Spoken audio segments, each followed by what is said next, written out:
굿모닝. 오늘은 네이버 블로그를 해야 되는 이유 30대에 대해서 이야기를 해볼까 합니다. 30대, 곧 40대지만 그리고 30대를 한꺼번에 퉁치려고 하니까 이 결혼을 안 한 사람이랑 한 사람이랑 좀 구분을 해야 될 것 같습니다. 그래서 이번에는 미혼 버전으로 한번 해보겠습니다. 솔로 버전. 아무리 생각해도 결혼한 사람이랑 안 한 사람 구분을 지어야 될 것 같아서 어제 어떤 기사가 나왔냐면요, 한번 보시죠. 런치플레이션의 직장인들이 찾은 해법은이라는 기사가 나왔습니다. 월급 빼고 안 오르는 게 없다. 식비 부담이 커지면서 직장인 10명 가운데 7명이 점심값을 줄이기 위해 노력한다는 조사 결과가 나왔습니다. 그 점심값 요즘에 밥 비싸잖아요. 점심 한 번 먹는데 거의 만 원 이상 들다 보니까 거기에 커피까지 먹으면 거의 15,000원 들어요. 그래서 허리띠를 졸라매고 본업뿐만이 아니라 다른 부업들을 많이 한다, 직장인들이. 그래서 연구 결과가 나왔는데 본업 외에 부업을 병행하는 이른바 N잡러가 경제활동자의 17%에 이른다. 이들 가운데 절반은 입사 3년차 이전에 부업할 결심을 했는데 취업하자마자 부업을 결심했다는 비율도 20% 가까이 된다고 합니다. 부업의 이유는 경제적 요인이 62% 정도로 많았지만 본업 역량 강화나 창업 준비 같은 비경제적 이유도 적지 않았습니다. 20대는 전문 기술이 크게 필요하지 않은 서비스직, 30대는 요즘 뜨고 있는 직종인 크리에이터나 블로거, 40대 이상에선 현직 경력을 살린 문서 컨설팅, 프로그래밍, 강의 등을 많이 택하는 편이었습니다. 30대가 요즘 뜨고 있는 직종, 뜨고 있는지는 모르겠지만 뭐 예전부터 계속 많이 하긴 했죠. 크리에이터나 블로그를 많이 한다. 이것이 공식적인 통계가 나온 것 같아요. 그러니까 몸으로 뛸 수 있는 투잡을 하는 경우도 당연히 많죠. 근데 우리는 어떻게 해야 된다? 항상 다른 것들 생각해 봐야 되고, 앉아서 내가 인터넷으로 타이핑을 치면서 할 수 있는 돈 버는 것들이 어떤 것들이 있을까 생각을 했을 때에는 가장 현실적인 게 블로그다. 그래서 첫 번째, 이제 식비를 아낄 수 있죠. 이것도 20대에 블로그를 해야 되는 이유와 똑같습니다. 이 점심값이 진짜 저녁값이랑 한 번 사 먹으면 너무 비싸요. 김밥도 요즘에 한 줄에 뭐 거의 4,000원, 5,000원 그런 것들도 있고, 식비 아끼는 거 플러스 부업으로 일단 용돈벌이를 할 수 있다. 이것이 가장 큰 블로그의 장점이다. 그리고 30대 직장인이 블로그를 해야 되는 이유는 그 하나의 커리어가 될 수 있어요, 이게.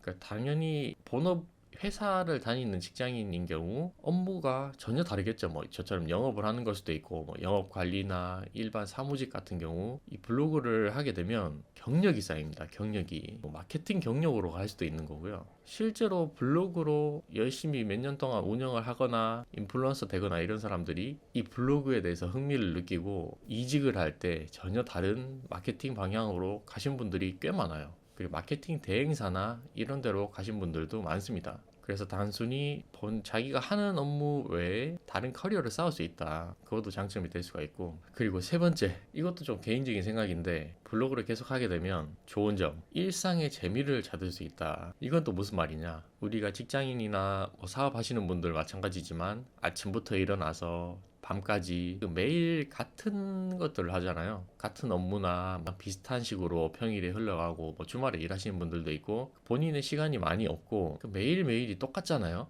그럼 이제 지겨워요. 몇 년 정도 하다 보면은 변수가 없이 그냥 하루가 루틴하게 똑같은 삶이 되다 보니까 이게 적응이 되고 재미가 없다. 그런데 블로그를 하면 본인의 기록도 남길 수 있고, 뭐 새로운 걸 공부하면서 글로 남길 수도 있고, 이러다 보니까 그 약간의 재미를 찾을 수 있어요. 근데 무슨 블로그가 재밌냐 그렇게 생각하시는 분이 있는데, 진짜입니다. 계속 하다 보면 어느 순간 좀 재밌게 새로운 것들 배울 수 있는 것도 있고, 다른 사람들이랑 소통하면서 실제로 오프라인 모임도 가고, 그러면 이렇게 사는 사람들도 있구나, 서로 다른 주제에 살고 있는 사람들도 만날 수 있습니다. 그러면 인맥 형성도 돼. 취미로 했던 것들이 정말 이게 나에게 재미를 찾을 수 있는 그런 것들이 된다. 그래서 자꾸 제가 해봐라는 거예요. 이게 재밌다 보니까. 뭐 제가 여러분들한테 계속 블로그 해라라고 강조해서 저한테 돈이 많이 들어오거나 이런 게 없잖아요. 근데 이런 것들 하면 물론 매일 글 쓰는 거 힘들어요. 처음에 적응 안 되면 힘들고, 무슨 글 써야 되나 막 고민도 많이 하고, 어거지로 쓰면은 또 본인의 글이 마음에 들지도 않고 이렇게 하는데, 그 초반에 이런 것들을 계속 겪다가 실패도 해보고 조회수도 막 안 나오고 그런 것들을 하다 보면 약간씩 성장을 하는 거예요.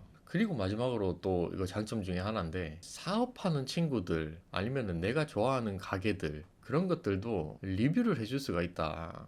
근데 이게 뭐 나 혼자 내가 블로그 한다 그래서 다른 사람 제 친구 장사하는데 만약에 그렇게 뭐 블로그 올려주고 이런 게 뭐 별 영향이 있겠나 싶겠지만 어쨌건 도움이 돼요. 내가 엄청 뭐 유명한 인플루언서다 뭐 이런 거 아니고 그냥 블로그 시작한 사람도 그런 것들을 하게 되면은 어쨌건 네이버 플레이스나 그런 것들에서 영수증 리뷰까지 써주면은 뭐 서로 좋은 거죠. 그래서 자영업 하는 사람들한테 도움을 좀 많이 줄 수 있습니다. 그리고 실제로 만약에 자영업 하시는 분이 네이버 블로그까지 한다? 물론 엄청 힘들지만 그렇게 장사를 하면서 블로그까지 키우시는 분은 더 좋습니다. 마케팅 비용이 별도로 그렇게 더 많이 들어가지 않고 돈을 많이 아낄 수 있다. 그리고 마지막으로 퍼스널 브랜딩이라고 하죠. 그러니까 저도 어떻게 보면 이 크리에이터 활동, 뭐 유튜브 찍고 블로그 하는 게 퍼스널 브랜딩이라고 하는데 뭐 잘은 모르지만 그 정체성이 있잖아요. 나만의 정체성. 저는 본업이 회사원이다 보니까 그냥 매번 똑같은 일상에 재미없는 직장인 아저씨인데 이 블로그에서만큼은 유튜브에서만큼은 좀 다르게 닉네임도 짓고 좀 친근하게 또 다른 나의 캐릭터잖아요. 그런 걸 하나 만들어서 재밌게 할 수 있다. 그때 블로그로 소통하다 보면 정말 10대들이랑 얘기할 때도 있고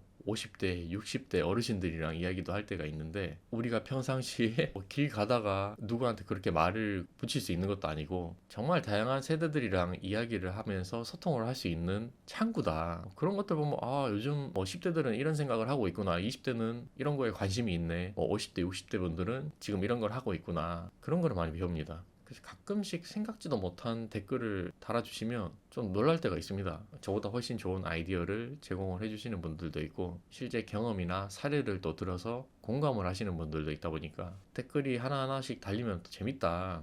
그렇게 해서 댓글 달아주고 상대방 블로그 가서 또 이야기도 해주고 그런 것들도 별거 아닌 것 같지만 계속 하다 보면 재미도 있고 지식이 쌓입니다. 그래서 오늘도 별거 아닌 것 같지만 진짜 메리트가 많아요. 대부분 본업에 충실하고 충분히 내가 월급 또는 뭐 사업자면은 사업만 하면서 먹고 살 수 있다. 그렇게 생각하시는 분이 대다수이겠지만 무작정 돈을 벌기 위해서가 아니라 그냥 본인을 위해서 한번 해보시는 것도 나쁘지 않습니다. 아시겠죠? 뭐 중복되는 이야기가 좀 있지만 제가 계속 네이버 블로그를 해라 하는 이유에 대해서 한번 또 이야기를 해봤습니다. 다음에는 기혼자 버전으로 한번 해보겠습니다. 결혼을 나중에 하신 분들 결혼을 하면 좀 힘들긴 하죠. 블로그 하는 게.